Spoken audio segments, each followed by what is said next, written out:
Et quand vous serez élevé, vous verrez que certaines personnes ne vont voir que votre bénédiction, que votre élévation, que votre conclusion. Voilà, Dieu l'a béni. Et on va vous taxer de féticheur, de quelqu'un qui a vendu son doigt. On oublie la souffrance. Les gens ne regardent pas ça. Les gens ne voient pas comment est-ce que tu as souffert. Tu partais à l'église seul. Comment tu as souffert comme célibataire. Comment tu as commencé tes affaires. Tu n'avais même pas un capital solide. Tu n'avais même pas assez d'argent. Les gens ne verront pas ça.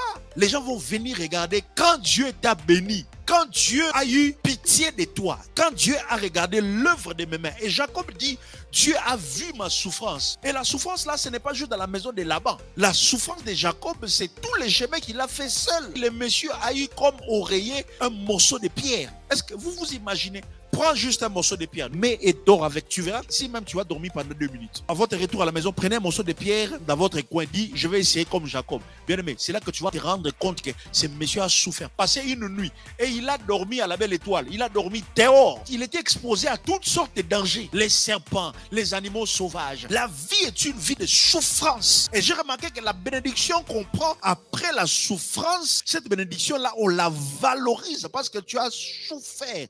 Je donne toujours l'exemple de nos enfants ici. Pourquoi nos enfants ne valorisent pas la nourriture? C'est parce qu'ils ne connaissent pas la faim, cette famine de l'Afrique. Donc tu te réveilles comme ça, il n'y a rien. La seule nourriture qu'il y a dans votre frigo, c'est le piment. J'ai envie de dire que c'est une nourriture.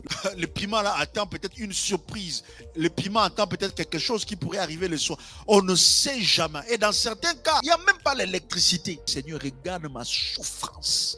Regarde comment je souffre comme femme seule, comme homme seul. Regarde comment je souffre sans emploi. Et pendant ce temps, dans la cour d'autres enfants, il y a toutes sortes de jouets, il y a toutes sortes d'habits, il y a toutes sortes de jeux. Et certaines personnes souffrent avant d'atteindre leur objectif final. Que Dieu regarde ma souffrance. Dieu a vu ma souffrance et l'œuvre. Et quoi?